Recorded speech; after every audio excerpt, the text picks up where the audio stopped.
മുന്നിലിരിക്കുന്നവരെ കാണും തോറും ദേവുവിൻ്റെ മുഖം ദേഷ്യം കൊണ്ട് വലിഞ്ഞു മുറുകി. അവൾ രൂക്ഷമായി അച്ഛനെയും അമ്മയും വിഷ്ണുവിനെയും ഒന്ന് നോക്കി. അവളുടെ നോട്ടത്തിൽ നേരിടാനാകാതെ അവർ മുഖം കുനിച്ചു. ശ്രുതിയും ശ്രേയസും അവരുടെ അച്ഛനമ്മമാരും, കൂടുതൽ ശ്രേയയും ശ്രുതിയും ഉണ്ടായിരുന്നു. ശ്രേയയുടെയും ശ്രുതിയുടെയും മുഖത്ത് പുച്ഛമായിരുന്നു. വാ മോളെ, ഞങ്ങൾ മോളെ കാത്തിരിക്കുകയായിരുന്നു. ശ്രുതിയുടെ അമ്മ അവളോടായി പറഞ്ഞതും അവളൊന്ന് ചിരിച്ചു കാണിച്ചു. അവളുടെ മനസ്സിൽ മാധവ് രാവിലെ പറഞ്ഞത് തെളിഞ്ഞു വന്നു. ഇനി ആരെങ്കിലും എന്തെങ്കിലും പറഞ്ഞാൽ ധൈര്യമായിട്ട് തിരിച്ചു പറയണം.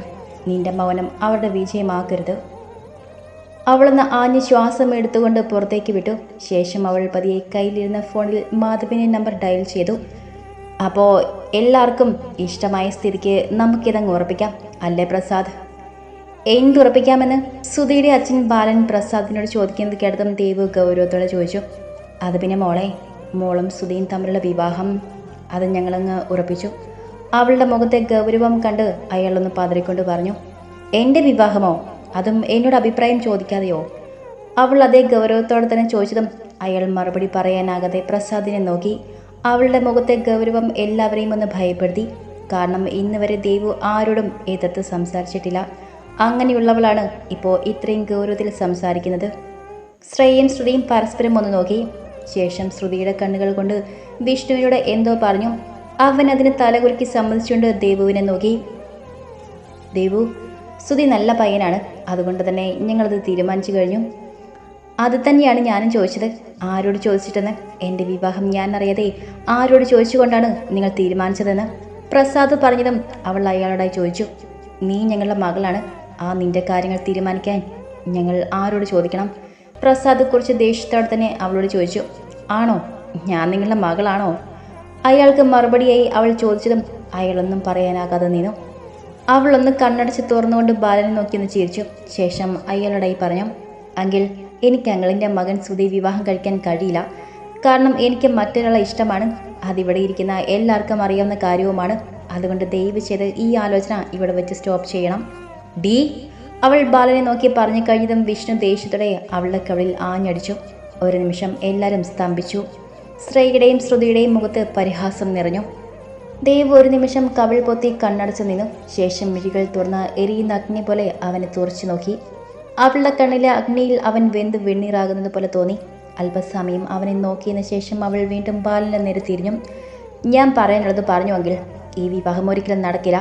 ഇതുമായി മുന്നോട്ട് പോയാൽ എല്ലാവരും നാണം കിടും. അവൾ വീണ്ടും കടുപ്പിച്ചു പറഞ്ഞതും അയാൾ പ്രസാദിനെ ഒന്ന് നോക്കിയ ശേഷം പുറത്തേക്ക് നടന്നു. അയാൾക്ക് പിന്നാലെ മറ്റുള്ളവരും നടന്നു. ശ്രേയ അവളെ ഒന്ന് രൂക്ഷമായി നോക്കി. ശ്രുതി വിഷ്ണുവിനെ ദേഷ്യത്തോടെ നോക്കിയതും അവൻ മുഖം കുനിച്ചു നിന്നു. എന്നെ തല്ലാൻ നിങ്ങൾക്ക് എന്ത് അവകാശമാണുള്ളത്?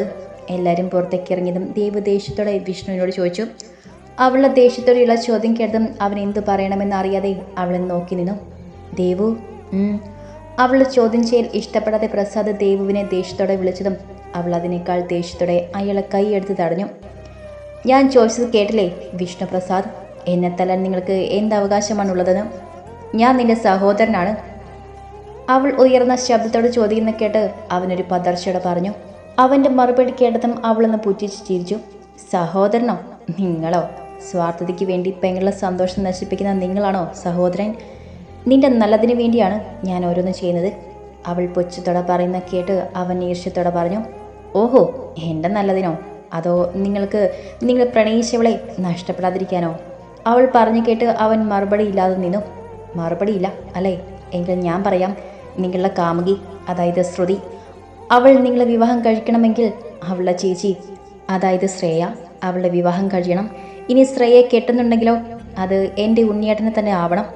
കണ്ണേട്ടനെ ഇഷ്ടം എന്നെ ആയതുകൊണ്ട് അവളുടെ ആ ആഗ്രഹം നടക്കില്ല. അതിനുള്ള ഏറ്റവും നല്ല മാർഗം എന്നെക്കൊണ്ട് മറ്റൊരു വിവാഹം കഴിപ്പിക്കുക. ഇതിനു വേണ്ടിയല്ലേ സ്നേഹസമ്പന്നനായ എൻ്റെ സഹോദരൻ എനിക്ക് ചെക്കനെയും കൊണ്ട് വന്നത്? അവൾ പൊച്ചതോടെ പറയുന്ന കേട്ട് ഒന്നും മിണ്ടാനാകാതെ അവൻ നിന്നു. പ്രസാദിൻ്റെയും നന്ദിനിയുടെയും അവസ്ഥ അതുതന്നെയായിരുന്നു. എന്ന കേട്ടു, എൻ്റെ സ്നേഹസമ്പന്നനായ സഹോദരൻ്റെ ആ ആഗ്രഹം എട്ടാക്കി മടക്കി പോക്കറ്റിൽ വെച്ചേക്ക്. ഈ ദേവനന്ദയുടെ കഴുത്തിൽ ഒരു താലി വീഴുമെങ്കിൽ അത് മാധവിൻ്റെ കൈകൾ കൊണ്ടായിരിക്കും. അവൾ രൂക്ഷമായ നോട്ടത്തോടെ പറഞ്ഞതും അവനൊന്നും പറയാനാകാതെ തറഞ്ഞു നിന്നു. എല്ലാവരെയും ഒന്നുകൂടി തറപ്പിച്ച് നോക്കിക്കൊണ്ട് അവൾ മുകളിലേക്ക് നടന്നു. പിന്നൊരു കാര്യം. 2 സ്റ്റെപ്പ് മുന്നോട്ട് നടന്ന ശേഷം അവൾ തിരിഞ്ഞുകൊണ്ട് പറഞ്ഞതും എല്ലാവരും അവൾ തന്നെ നോക്കി നിന്നു. തല്ലാനായാലും തലോടാനായാലും ഇനി മേലിൽ നിങ്ങളുടെ കൈ എൻ്റെ ദേഹത്ത് പതിഞ്ഞാൽ കൂടെ പിറന്നവരാണ്, വയസ്സിന് മൂത്തതാണ് എന്നൊന്നും ഞാൻ നോക്കില്ല. തിരിച്ച് അതേപോലെ കിട്ടിയിരിക്കും, മറക്കണ്ട. അത്രയും പറഞ്ഞുകൊണ്ട് അവൾ മുകളിലേക്ക് ഓടിക്കയറിയതും അവളുടെ വാക്കുകളിൽ തറഞ്ഞു നിൽക്കാനേ ആ 3 പേർക്കും സാധിച്ചുള്ളൂ. റൂമിൽ കയറിയ ദേവ് ദേഷ്യം കൊണ്ട് വിറയ്ക്കുകയായിരുന്നു. അവൾ എന്തൊക്കെ പിറുപിറുത്തുകൊണ്ട് കട്ടിലേക്ക് ഇരുന്നതും ഫോൺ ബെല്ലടിക്കുന്ന സൗണ്ട് കേട്ടു. ഡിസ്പ്ലേയിലെ പേര് കണ്ടതും അവളുടെ മുഖത്ത് ഒരു പുഞ്ചിരി വിടർന്നു. കണ്ണേട്ടാ. അവൾ ഫോൺ എടുത്ത് ചെവിയോട് ചേർത്ത് പിടിച്ചുകൊണ്ട് വിളിച്ചതും അവൻ്റെ ചുണ്ടിൽ ഒരു മന്ദഹാസം വിരിഞ്ഞു. വേദനിച്ചോ നന്ദു? ഇല്ല, എനിക്ക് വേദനിച്ചു ഒരുപാട്. അറിയാം. അവനെ ഞാൻ വെറുതെ വിടില്ല. പോട്ടെ, സാരില്ല. ഇപ്പോൾ ഒരു പ്രശ്നത്തിന് നിൽക്കണ്ട, അത് നമുക്ക് കൂടുതൽ ദോഷം ചെയ്യും. ഇന്ന് ഇവിടെയും ഒരു സംസാരം നടന്നു നന്ദു, വിവാഹത്തെപ്പറ്റി. ആണോ? എന്നിട്ട് ഏട്ടൻ എന്തു പറഞ്ഞു? എന്തു പറയാൻ, അവർക്കൊക്കെ പണമല്ലേ വലുത്. എന്നെ കണ്ട് ആരും മനക്കോട്ട കേട്ടിണ്ടെന്ന് പറഞ്ഞു. എങ്കിലും മീനുവും എന്നെ മനസ്സിലാക്കുന്നില്ലല്ലോ എന്നോർക്കുമ്പോഴാ. അവനൊരു വിഷമത്തോടെ പറഞ്ഞു. മീനുവിന് അവളുടെ പ്രണയമാണ് വലുത്. അവിടെ ഏട്ടനെയോ മറ്റാരെയോ ഒന്നും അവൾ കാണുന്നില്ല. അവളുടെ പ്രണയം നേടണം എന്ന സ്വാർത്ഥത. ഇവിടെ വിഷ്ണു എന്നെ പോലെ. എന്തായാലും അവർ നല്ലതുപോലെ തന്നെ കളിച്ചിരിക്കുക. അവർ കളിക്കട്ടെ, എവിടെ വരെ പോകുമെന്ന് നമുക്ക് നോക്കാം. ഇനിയും അവർ ഇതുപോലെയൊക്കെ ചെയ്യുമേട്ടാ. എനിക്ക് പേടിയാകുന്നു. നമ്മുടെ കൂടെ നിൽക്കാൻ ആരുമില്ല, നമ്മൾ മാത്രമേ ഉള്ളൂ. ആര് പറഞ്ഞു? നമുക്ക് സഹായത്തിന് ആളൊക്കെയുണ്ട്.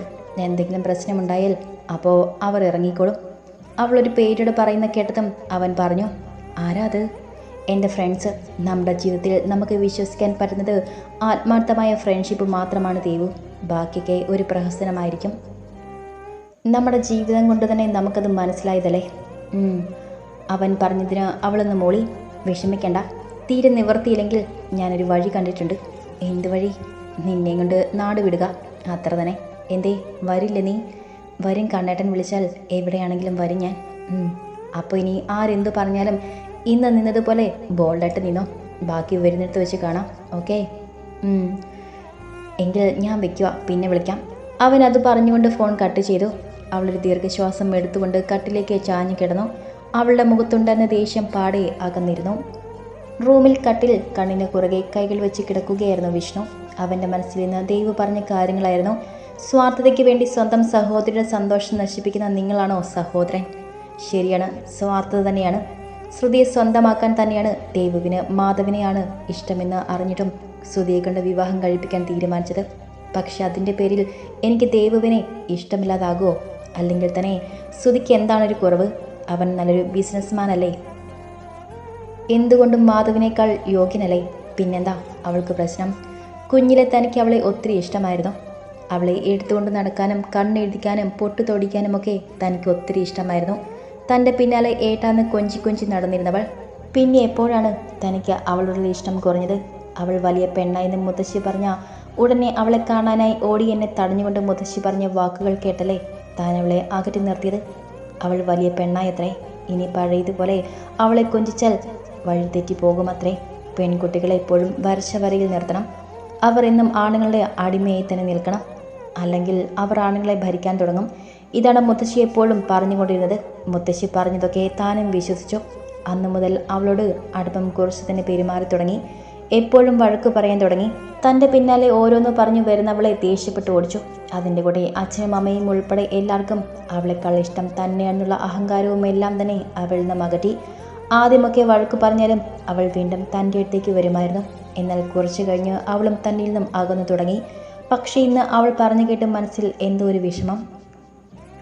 അവൻ ഓരോന്നോ ആലോചിച്ചൊരു ദീർഘശ്വാസം എടുത്തതും ഫോൺ ബെല്ലടിക്കുന്ന സൗണ്ട് കേട്ടു. ശ്രുതി കോളിംഗ്. പേര് കണ്ടതും അവൻ മുഖമൊന്ന് അമർത്തി തുടച്ചുകൊണ്ട് ഫോൺ എടുത്തു. ഹലോ. അവൻ പറഞ്ഞതും മറുവശത്ത് നിശബ്ദതയായിരുന്നു. ഹലോ ശ്രുതി. ഓ, അപ്പോൾ എന്നെ ഓർമ്മയുണ്ട്. നീ എന്താ ശ്രുതി ഇങ്ങനെയൊക്കെ പറയണേ? പിന്നെ എങ്ങനെ പറയണം? ഇന്ന് വിഷ്ണുവിൻ്റെ മുന്നിൽ വച്ചല്ലേ അവൾ ഞങ്ങളെല്ലാം അപമാനിച്ചത്. ഞങ്ങളുടെ കാര്യം പോട്ടെ, ഞങ്ങളുടെ പേരൻസിനോടും അവൾ മോശമായില്ലേ പെരുമാറിയത്? ഞാൻ പറഞ്ഞിരുന്നതല്ലേ ശ്രുതി ഇപ്പോൾ ഇങ്ങനൊരു വിവാഹാലോചനയും കൊണ്ട് വരരുതെന്ന്. എന്നിട്ടത് കേൾക്കാതെയല്ലേ നിങ്ങൾ വന്നത്? ഓ, ഇപ്പോൾ കുറ്റം ഞങ്ങൾക്കായോ? അങ്ങനെയല്ലടാ. ഒന്നും പറയണ്ട വിഷ്ണു, എനിക്കെല്ലാം മനസ്സിലായി. നിനക്ക് ഒരല്പം പോലും എന്നോട് സ്നേഹമില്ല, അല്ലെങ്കിൽ നീ ഇങ്ങനെയൊന്നും പറയില്ലായിരുന്നു. അതുകൂടാതെ ഇന്ന് നിൻ്റെ മുന്നിൽ വെച്ച് അവൾ ഞങ്ങളെയെല്ലാം അപമാനിച്ചു വിട്ടു. എന്നിട്ട് നീ എന്താ ചെയ്തേ? ഫോണിലൂടെ ശ്രുതി ദേഷ്യത്തോടെ വിഷ്ണുവിനോട് ചോദിച്ചു. ശ്രുതി, അതിന് ഞാൻ അപ്പം തന്നെ അവൾ തല്ലിയില്ലേ, പിന്നെന്താ? പിന്നെ ഒരടി കൊടുത്താൽ ഉടനെ അവളങ്ങ് നന്നായി പോയില്ലേ? ദേ നോക്കു വിഷ്ണു, നമ്മുടെ വിവാഹം നടക്കണമെങ്കിൽ ചേച്ചിയും മനുവേട്ടനും തമ്മിലുള്ള വിവാഹം നടക്കണം. അതിനാദ്യം ദേവും സുധിയേട്ടനും തമ്മിലുള്ള വിവാഹം നടക്കണം. നീ എന്ത് ചെയ്തിട്ടായാലും വേണ്ടില്ല, ദേവുവിനെ കൊണ്ട് ഈ വിവാഹത്തിന് സമ്മതിപ്പിക്കണം. ഇല്ലെങ്കിൽ നീ എന്നെ അങ്ങ് മറന്നേക്ക്. അവൻ മറുപടി പറഞ്ഞതും പുച്ഛത്തോടെ അതും പറഞ്ഞുകൊണ്ട് ശ്രുതി ഫോൺ കട്ട് ചെയ്തു. വിഷ്ണുവിന് എന്ത് ചെയ്യണമെന്നറിയാതെ തലയിൽ കൈയും വെച്ചിരുന്നു. പിന്നെ എന്തോ തീരുമാനിച്ചതുപോലെ പ്രസാദിൻ്റെ മുറിയിലേക്ക് നടന്നു. ആ സമയം അവന് ദേവുവിനേക്കാൾ പ്രിയപ്പെട്ടത് ശ്രുതി തന്നെയാണെന്ന് അവൻ മനസ്സിലുറപ്പിച്ചു. പിറ്റേന്ന് മാധവ് കോളേജിൽ പോകാനായി ഒരുങ്ങിയിറങ്ങിയതും മീനുവും റെഡിയായി വന്നു. മീനു, നീ വരുന്നെങ്കിൽ പെട്ടെന്ന് വാ. ബ്രേക്ക്ഫാസ്റ്റ് കഴിച്ചു കഴിഞ്ഞതും അവൻ മീനുവിനോടായി പറഞ്ഞു, ഞാൻ ശ്രുതി ചേച്ചിയുടെ കൂടെ പോയിക്കോളാം. അതെന്തിനാ നീ അവളുടെ കൂടെ പോകുന്നത്? അതിൻ്റെ ആവശ്യമൊന്നുമില്ല. മര്യാദയ്ക്ക് ബൈക്കിൽ കയറാൻ നോക്ക്. അവൾ പറഞ്ഞു കേട്ട് അവൻ ദേഷ്യത്തോടെ പറഞ്ഞു, നീ എന്തിനാ അവളോട് ചൂടാവുന്നത് മനു? അവൾക്ക് ഇഷ്ടമുള്ളതുപോലെ അവൾ പൊയ്ക്കോട്ടെ. അവൻ പറഞ്ഞു കേട്ട് അവൻ്റെ അമ്മ മീനുവിനെ സപ്പോർട്ട് ചെയ്യാൻ വന്നതും അവൻ അവളെ രൂക്ഷമായി നിന്ന് നോക്കിക്കൊണ്ട് ബൈക്കുമെടുത്ത് കോളേജിലേക്ക് പോയി. മാധവ് ബസ് സ്റ്റോപ്പിൽ എത്തുമ്പോൾ അവിടെ ദേവുവും എത്തിയിരുന്നു. ഇന്ന് എന്ത് തനിച്ച്? മീന് വന്നില്ലേ? അവളെ കണ്ട് ബൈക്ക് ഒതുക്കിയതും അവൾ അവനോടായി ചോദിച്ചു. അവളെ കൊണ്ടുവരാനൊക്കെ ഇപ്പോൾ ആളുണ്ടല്ലോ. അവൻ പൊച്ചത്തോടെ പറഞ്ഞു കേട്ടതും അവൾ നെറ്റി ചുളിച്ചുകൊണ്ട് അവനെ നോക്കി. ശ്രുതിയുടെ കൂടെ വരാമെന്ന് പറഞ്ഞു. ദേവ് ചോദിച്ചതിന് മറുപടിയായി അവൻ ചുണ്ടുകൊട്ടി പറഞ്ഞു, സാരില്ല പോട്ടെ. ഒക്കെ നമ്മളെ തോൽപ്പിക്കാനായി ചെയ്യുന്നതാ. ഒന്നും നടക്കില്ലെന്ന് അറിയുമ്പോൾ അതൊക്കെ തീർന്നോളും. അവൾ അവൻ്റെ കയ്യിൽ കൈ ചേർത്ത് വെച്ചുകൊണ്ട് പറഞ്ഞു. അവൻ അവളുടെ കണ്ണിലേക്ക് തന്നെ നോക്കി നിന്നു. അവളുടെ കണ്ണുകളും അവൻ്റെ മുഖത്ത് ഓടി നടന്നു. നീ വന്ന് കയറ്. പെട്ടെന്ന് ബോധം വന്നതുപോലെ അവൻ പറഞ്ഞു. അയ്യോ, ഞാനോ? പിന്നല്ലാതെ ഞാനോ? വേണ്ട കണ്ണേട്ടാ, ആരെങ്കിലും കാണും. കണ്ടാലെന്താ? ഈ നാട്ടിലുള്ള എല്ലാവർക്കും അറിയാൻ പാടില്ലാത്തല്ലോ നമ്മുടെ ബന്ധം. എന്നാലും ഒരെന്നാലുമില്ല. നീ നിശ്ചിടങ്ങാതെ വന്ന് കയറി വേണേ. അവനൊന്ന് കടുപ്പിച്ച് പറഞ്ഞതും അവൾ പെട്ടെന്ന് അവൻ്റെ ബൈക്കിൻ്റെ പിന്നിലേക്ക് കയറി. തോളിൽ വെച്ച അവളുടെ കൈ അവനെടുത്ത് വയറിന് കുറുകെ വെച്ചതും അവളൊരു പുഞ്ചിരിയോടെ അവൻ്റെ പുറത്തേക്ക് ചാഞ്ഞു. അവർ കോളേജിലെത്തിയതും അവരുടെ പിന്നാലെ ശ്രേയസിൻ്റെ കാറിൽ ശ്രുതിയും മീനുവും വന്ന് ഇറങ്ങുന്നത് അവർ കണ്ടു. മാധവിൻ്റെ കൂടെ ദേവുവിനെ കണ്ടതും ശ്രുതി ദേഷ്യത്തോടെ അവളെ നോക്കി.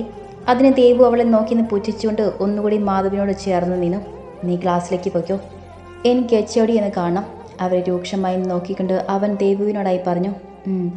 അതിനൊന്ന് മൂളിക്കണ്ട് അവൾ ക്ലാസ്സിലേക്ക് നടന്നു. ശ്രേയസിനോട് യാത്ര പറഞ്ഞ് ശ്രുതിയും മീനുവും ക്ലാസ്സിലേക്ക് നടന്നു. ദേവി ചേച്ചി, ഒന്ന് നിന്നേ. പിന്നിൽ നിന്ന് മീനുവിനെ വിളിക്കേണ്ടതും അവൾ തിരിഞ്ഞു നോക്കി. എന്താ ചേച്ചിയുടെ ഉദ്ദേശം? മനസ്സിലായില്ല. മുന്നിൽ വന്ന് നിന്ന് മീനു ചോദിച്ചതും അവൾ നെറ്റിച്ചൊളിച്ചു. ചേച്ചി കൂടുതൽ അഭിനയിക്കല്ലേ? ചേച്ചി എന്തിനാ മനുവേട്ടൻ്റെ കൂടെ ബൈക്കിൽ കയറി വന്നതെന്നാണ് ഞാൻ ചോദിച്ചത്. കണ്ണേട്ടൻ വിളിച്ചു, ഞാൻ വന്നു. അതിനിപ്പോൾ എന്താണെന്നോ? എൻ്റെ ചേച്ചി കല്യാണം കഴിക്കാൻ പോകുന്ന ആളിൻ്റെ കൂടെ ബൈക്കിൽ ചുറ്റിക്കറങ്ങാൻ നിനക്ക് നാണമില്ലേടി? ശ്രുതി അവൾക്ക് നേരെ ചീറി. ഇല്ല, ഒട്ടും നാണമില്ല. പിന്നെ നിന്റെ ചേച്ചി കല്യാണം കഴിക്കാൻ പോകുന്ന ആളെന്ന് പറഞ്ഞത് മേൽ ഇതുപോലെ പറഞ്ഞാൽ അടിച്ച് നിന്റെ കാരണം പൊട്ടിക്ക് ഞാൻ. പറഞ്ഞില്ലെന്ന് വേണ്ട. നിനക്കൊന്നും നാണവും മാനും ഇല്ലടി. ആണൊരുത്തന്നെ ഇഷ്ടമല്ല എന്ന് പറഞ്ഞിട്ടും പട്ടിയെ പോലെ പിന്നെയും പിന്നാലെ നടക്കുന്നു. അവൾ ദേഷ്യത്തോടെ പറഞ്ഞു കേട്ട് ശ്രുതി ഒന്ന് പതറി. അവൾ അവരെ ഒന്ന് നോക്കിക്കൊണ്ട് ക്ലാസ്സിലേക്ക് കയറി. ചേച്ചി, ഇനി എൻ്റെ ഏട്ടനോട് അടുക്കരുത്, എനിക്കത് ഇഷ്ടമല്ല. ശ്രുതി പോയി കഴിഞ്ഞതും മീനു ദേവുവിനോടായി പറഞ്ഞു. അത് കേട്ടവൾ മീനുവിനെ ഒന്ന് രൂക്ഷമായി നോക്കി. ശരി, അടുക്കുന്നില്ല. പകരം നീ ശ്രേയസുമായുള്ള സകല ബന്ധവും അവസാനിപ്പിക്കണം. പറ്റുമോ? മീനുവിന് മറുപടി ദേവ് പറഞ്ഞതും തിരിച്ചൊന്നും പറയാനാകാതെ അവൾ പതറി നിന്നു. എന്തേ പറ്റില്ലേ? വെറും മാസങ്ങളുടെ അടുപ്പമുള്ള നിനക്ക് ശ്രേയസിനെ മറക്കാൻ കഴിയുന്നില്ലെങ്കിൽ വർഷങ്ങളായി എൻ്റെ ജീവനും ജീവിതവുമായിരുന്ന കണ്ണേട്ടൻ ഞാൻ എങ്ങനെ മറക്കും? നിനക്ക് നിൻ്റെ ജീവിതം പോലെ തന്നെയാണ് ഞങ്ങൾക്ക് ഞങ്ങളുടെ ജീവിതവും. അതുകൊണ്ട് മേലിൽ ഇതുപോലുള്ള സംസാരവുമായിട്ട് എൻ്റെ മുന്നിലേക്ക് വരരുത്. അത്രയും അവൾ കടുപ്പിച്ച് പറഞ്ഞുകൊണ്ട് ക്ലാസ്സിലേക്ക് നടന്നു. ദേവുവിൻ്റെ വാക്കുകളിൽ പതിരിപ്പോയ മീനു ഒന്നും പറയാനാകാതെ തിരിഞ്ഞതും മുന്നിൽ നിൽക്കുന്ന മാധവിനെ കണ്ട് തറഞ്ഞു നിന്നു. അവൾ പറഞ്ഞതേ എനിക്കും പറയാനുള്ളൂ. മേലിൽ ഇതുപോലെയുള്ള വർത്തമാനവുമായിട്ട് ഞങ്ങളെ മുന്നിൽ കണ്ടുപോകരുത്. അത് പറയുമ്പോൾ അവൻ്റെ കണ്ണിലെ ദേഷ്യം താങ്ങാനാവാതെ അവൾ മുഖം കുനിച്ചു. അവളെ നോക്കിക്കൊണ്ട് അവൻ ക്ലാസ്സിലേക്ക് നടന്നു.